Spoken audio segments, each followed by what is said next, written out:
Stop.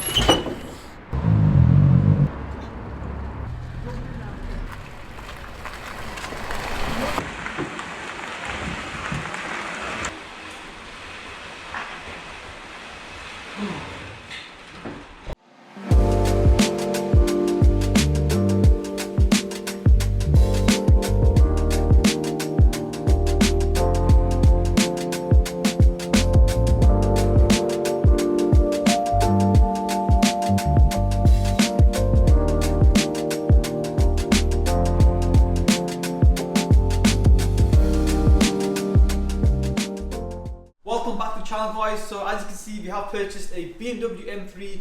It is a 2003 model, which is the E46, and this car is a manual with about 130,000 miles. Now this car does have a mechanical issue.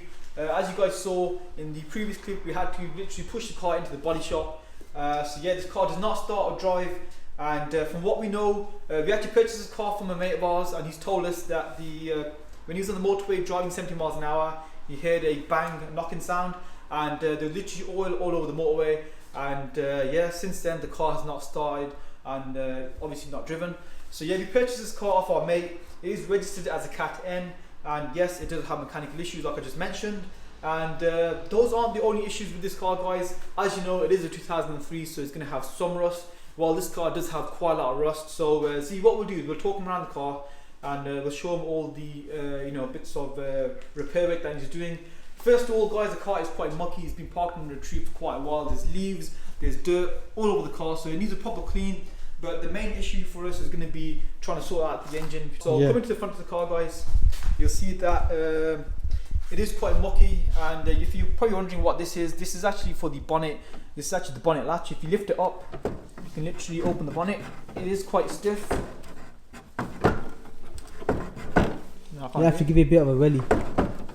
Sticking out, and you got to really yank it to get it open. See, I've got the magic hands. Yeah, it is kind of hard to do, guys, I ain't gonna lie.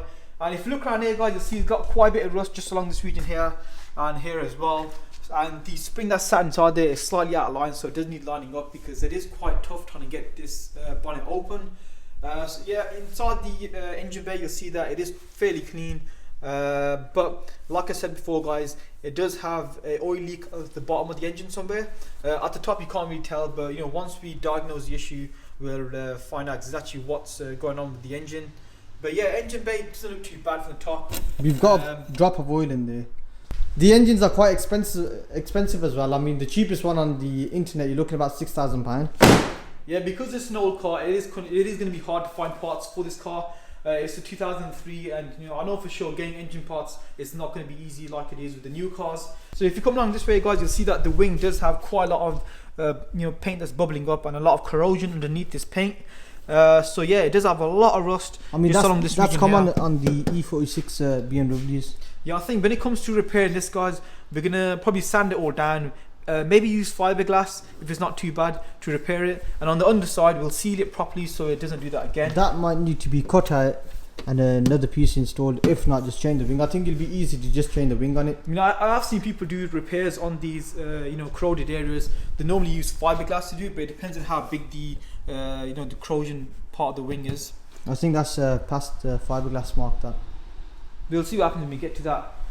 So yeah, coming along this way, guys, actually before we go that way, we'll just show you the rims. These are the 19-inch CS alloy wheels, and these are probably the best rims you can get for the M3.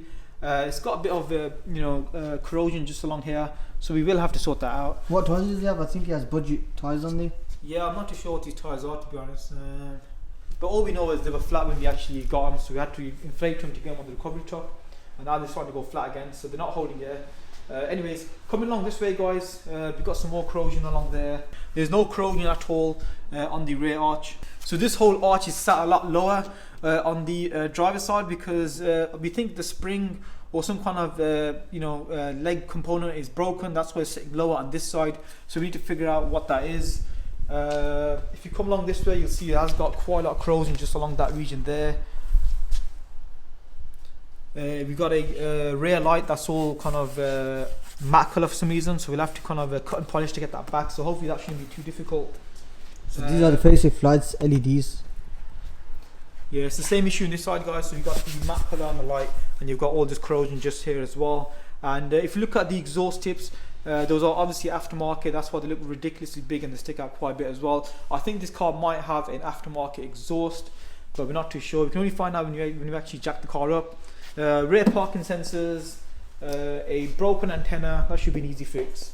Bit more corrosion just along that region there. It's got the hardtop on there as well, so that's a bonus. Yeah, definitely. I mean, you're better off having the hardtop than the soft top, because the hardtop kind of holds in the heat better as well. This side is a lot higher compared to that side. Like I mentioned before, on the driver's side it does have some kind of issue with the suspension, but yeah, this side is perfectly fine.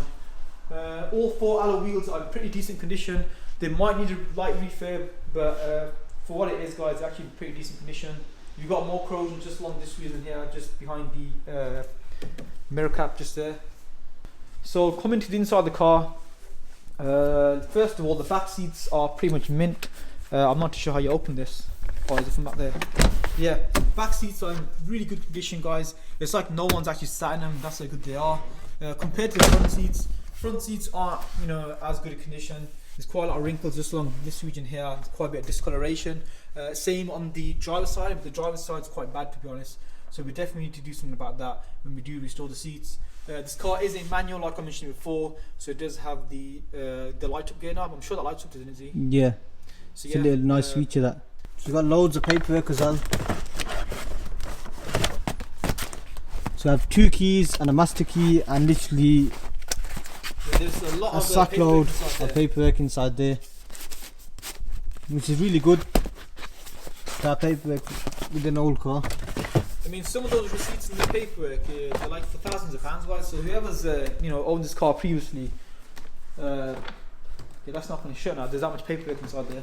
But yeah, whoever's owned this car previously, or okay, that's still not shutting.